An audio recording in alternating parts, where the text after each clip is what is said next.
moving in to our last team in the NFC East, we have the Washington Commanders. And the narrative that we have for them is, did the Commanders set up Jayden Daniels for success? I don't know if they did, Dobbs, after looking at their offseason, honestly. I mean, I understand what they did in free agency. I think they did the right thing in terms of they raised the floor of their roster. And this is a completely new regime with, Dan Quinn, Cliff Kingsbury, Adam Peters at the GM role. And my main concern with the Commanders, it's got to be the O-line. So let's just touch on the draft real quick because I think this is going to be just general narrative talk the whole time. You go out and get Jerzon Newton, who I like. Obviously, he had the foot injury. Mikey Sanders still at corner, who is good. Ben Sinnott, who's pretty good. You got Brandon Coleman at TCU as a guard. And then you get Luke McCaffrey. And then you get, 2 5s and a 7. So I like their draft, right? I like their drafts and who they're going to develop, right? But my concern is the line. I think there's not really, if you look at their line, besides Tyler Biadasz, is there anybody that you really like or feel confident in? And then also, with that being said, is there anybody on the roster that you're excited about developing? And my answer would be no when I'm talking about the offensive line. No, and I think so. I would say, look, I think Sam Cosmi is also turning into productive starters. But to your point, him and Biotic, outside of them, Nick Algoretti, great for him. Shouts to him. Basically getting paid off of playing really good in the Super Bowl, which is fine. Hey, look, he earned it for himself. I'm not knocking it at all. But you gave a solid bag to Allegretti off of basically a one-game performance. And then we don't know anything really about the tackle situation on the left side. And then on the right, you're not even necessarily sure who the starter is going to be at this point. And on the right side with Andrew Wiley, signed from the Chiefs a couple seasons ago, he's a fine starter, but he's not a game changer. And I think, again, as far as rookie quarterbacks go, you could definitely do better with who you're putting around Jayden Daniels. The bottom line is, though, it's not even, I think I'll even one up you on this too. The big thing, Hunter, is I think it's a combination of the O-line in tangent with the fact that outside of Terry McLaurin, and might I add, Terry McLaurin coming off of, truthfully, honestly, at this point, probably the worst season of his career so far. Even though he's had a really good career, it wasn't like it was a bad year. Probably the worst year he's had personally, right? And obviously it was not all his fault. It's a lot of external circumstances and things that he can't control. But the bottom line is, I'm not a big, right, this receiving core, are you a fan of it? I'm not going to sit here and act like I'm a fan of the receiving core. I'm like I said, I'm certainly not going to sit here and act like I'm a fan of the O-line. And I think, let's just call it a buck. Are you a fan of the running back room either? I mean, I like Brian Thomas Jr. or Brian Robinson Jr. Austin Eckler is someone we used to like a lot. I mean, Chris Rodriguez Jr. showed us little moments last year, but back to, if you're not first, you're last. And obviously the Commanders aren't going to be first this year, but the future of this team, where do we see them making that jump to be that super competitive team? Because I think what I always like to remind people too is about the Commanders, right? All their big free agent acquisitions this year, these are all guys that are already, if not 27, right, 28 years old, basically 29 years old, 30 years old. It's like, at what point is this team going to hit its Super Bowl window? And by the time it does, a lot of those guys that you just paid now are going to start be getting older, less productive, generally speaking, right? So I think you agree with this. The problem with the Commanders is more just it's not like they didn't set Jayden Daniels up to have a somewhat productive rookie season. What I'm worried about is, did they set him up long-term to have a championship window in this rookie season? And I think we can agree, as of right now, I can't say super confidently that's what the Commanders did. Well, I don't know. I think I would be more concerned necessarily about the Super Bowl window and more about just getting, because I think the way the Commanders signed their guys and drafted their guys, they could set up for a Super Bowl window, right? But I don't necessarily know if they set him up year one to develop him. I like Terry McLaurin, right? But like you said, I don't love the running back room. I don't love the wide receiver room outside of Terry. I think the running back room it's not bad. Like it's not one of the worst in the league. I'll say that. Like I'm less concerned about that. But when it comes to O-line, especially when he had the issues of scrambling with open pockets in college at a high rate, and you have Cliff Kingsbury, who the jury, I feel like, is out on him on the hire, and it was very clear that Dan Quinn and Cliff Kingsbury were not their first choices to be their OC, to be the head coach.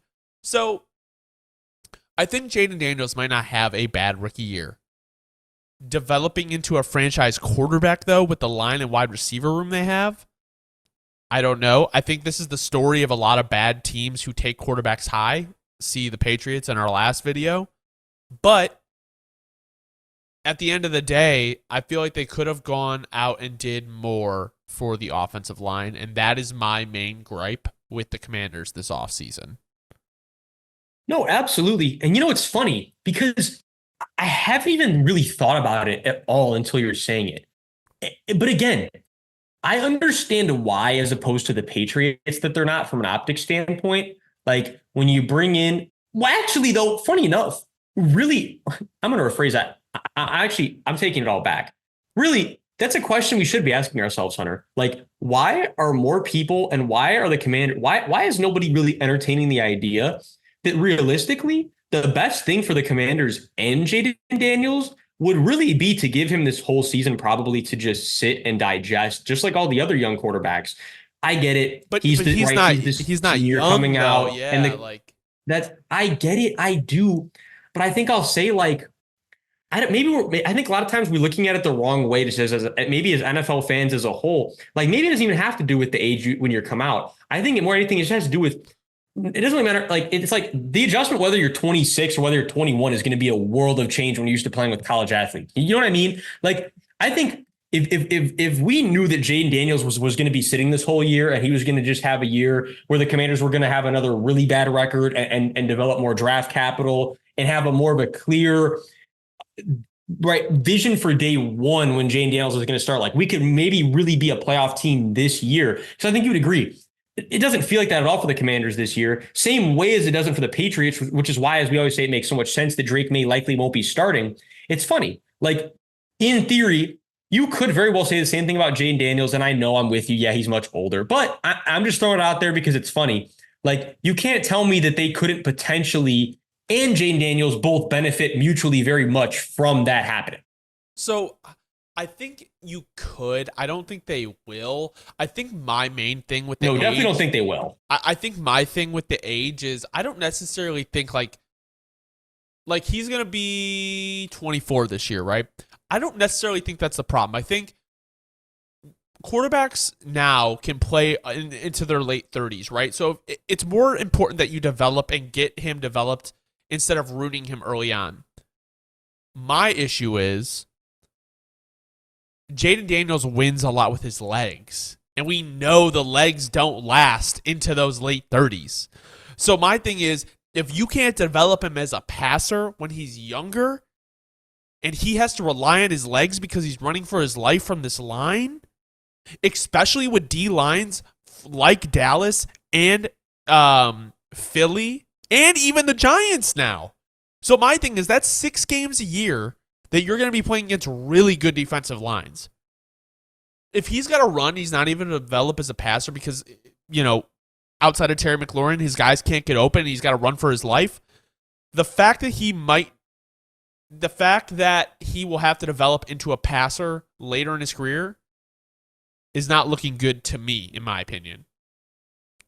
No, that's a great point. Strictly off a thought experiment. Strictly off a thought experiment. But it's a great point, and I think you'd agree. It almost even plays into what I was saying too. Like, we're like, even though he's older, if he was to, which they're not going to. I want to be clear, Commanders fans. I know NFL fans. I know it's not going to happen. I'm just throwing out the idea because nobody's been talking about it. We're like, to your point, we've been saying, Hunter, you can't tell me it wouldn't be the worst thing in the world. You can't tell me it would even be potentially a bad thing. It probably would be a good thing long term. It's just that the optics are different for the Commanders than they are for the Patriots for whatever reason right now from like the average NFL fan. But I do think genuinely it's a conversation that it's definitely not far off from being something that should be thought about, but it really hasn't been. You know what I mean? Yeah, no, I will agree with you on that. I don't think I've ever really heard people talk about that. I think it really has to do with the fact that May is so young, and for some reason, I think people think the Patriots roster is like much worse than the Commanders. But I think I think from a player, I think you have a better like. I don't know. I think the Patriots have a better roster. I think they do. I'm saying that's where it's so funny. Like you look across the roster for the Commanders, and it's either there's few guys you could pick out that are like, yeah, he's a young stud. But outside of those few guys, like genuinely 4 or 5 guys, you're looking at either aging like veterans that have had productive careers but they're aging, or guys that are just young that have never even gotten close to reaching their potential and that might not even get close to reaching their potential. And if that's our median point as a roster, to what you're saying, Hunter, are they that much better, if even better at all, than the Patriots? I'm gonna just leave it at that, right? Yeah, it's going to be a very interesting year.